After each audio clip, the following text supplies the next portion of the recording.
আসসালামু আলাইকুম দর্শক, স্বাগত জানাচ্ছি রয়্যাল বাংলা টিভির সংবাদে। এখন দেখবেন নারায়ণগঞ্জের সংবাদ।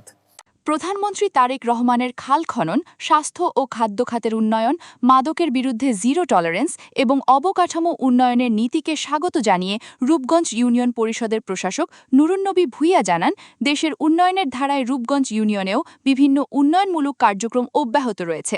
তিনি বলেন, দায়িত্ব পাওয়ার পর এ পর্যন্ত ৩৬টি রাস্তা উদ্বোধন করা হয়েছে। পাশাপাশি খাল ও ক্যানাল পরিষ্কার করে পানি নিষ্কাশনের ব্যবস্থা করা এবং জলাবদ্ধতা নিরসনে কার্যকর উদ্যোগ নেওয়া হচ্ছে। এছাড়া রাস্তা, কালভার্ট ও ব্রিজ উন্নয়নের পাশাপাশি পরিষদের সেবা ডিজিটালাইজেশনের মাধ্যমে দ্রুত ও সহজ করার চেষ্টা চলছে। দীর্ঘদিনের ভোগান্তি কমাতে ওয়ারিশ সনদ সহ বিভিন্ন নাগরিক সেবা সহজ করা হয়েছে বলেও জানান তিনি।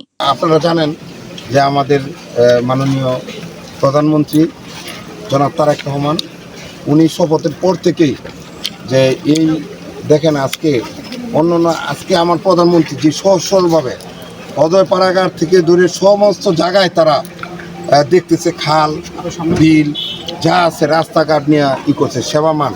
বাংলাদেশের ইতিহাসে প্রথম যে স্বাস্থ্য খাতে এত বড় বরাদ্দ আর কেউ দেয় না আজকে আমাদের এই মাননীয় প্রধানমন্ত্রী। সেজন্য আমি রূপগঞ্জ ইউনিয়নের পক্ষ থেকেও আমি প্রধানমন্ত্রীকে ধন্যবাদ জানাই যে এই স্বাস্থ্য খাতের জন্য। শিক্ষা খাত, মাদকের বিরুদ্ধে আজকে দেখেন এই খাল খননের আপনারা দেখবেন কিছুদিন আগে আমরাও আমাদের সরকারি একটা খাল আমরা এক্সকাভেটর দিয়ে আপনি যদি দেখেন যে আমরা এই খাল এই পরিষ্কার করতে গিয়ে আজকে প্রায় ৫-৭ হাজার লোকের পানি মুক্ত হয়েছে। এখন পানি বন্দির থেকে তারা রক্ষা পাইছে, পানি নিষ্কাশন হচ্ছে। তা আমরা পর্যায়ক্রমে আমার ইউনিয়নে যত খাল বিল আছে, খাল, সরকারি হালট, রাস্তাঘাট যা আছে এবং শিক্ষা প্রতিষ্ঠানে যা কিছু আছে, আমরা হাসপাতাল সব কিছু আমরা ঘুরতেছি এবং আপনাদের সবার সহযোগিতায় আমরা এগুলি আস্তে আস্তে ইনশাল্লাহ এটা সমাধান করে ফেলব।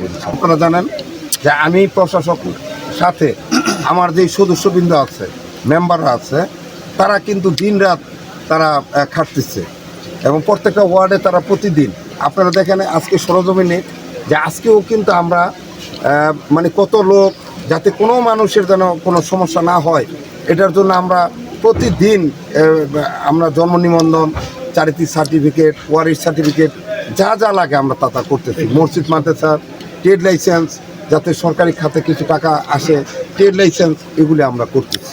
ডিজিটালাইজেশনের যে সহজ সেবা, জি, এটা সাধারণ জনগণকে দিতে আপনার এই কর্মকাণ্ড কি সচিব সহ কি বলা বক্তব্য আছে?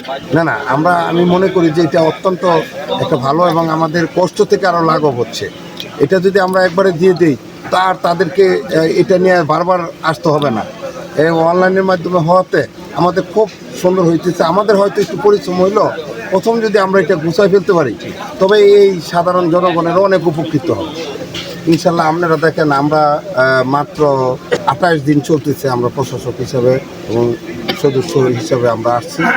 আসার পর আপনারা দেখেন আমরা প্রায় আশা রাখতেছি আগামী 10-15 দিনের মধ্যে আমরা প্রায় 34টা রাস্তা আমরা উদ্বোধন করে ফেলছি এবং খাল আমরা প্রায় 7-8টা খাল আমরা ওপেন করছি এবং কিছু রাস্তা যারা জোরপূর্বক দখল করে নিয়েছিল ওগুলি আমরা উদ্ধার করছি এবং ইসাপুরা বাজার একটা অত্যন্ত ঢাকার পার্শ্ববর্তী হওয়াতে অনেক গুরুত্বপূর্ণ একটা বাজার।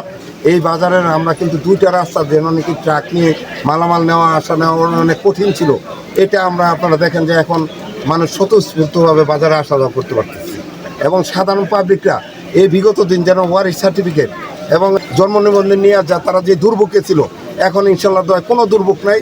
আজকে দেখেন প্রথম দিন যখন আমি পড়ছি তখন 200 মতো আমাকে সিগনেচার করতে হয়েছে। আজকে আমি জন্ম নিবন্ধন সার্টিফিকেট মাত্র 5-7টা লাগছে।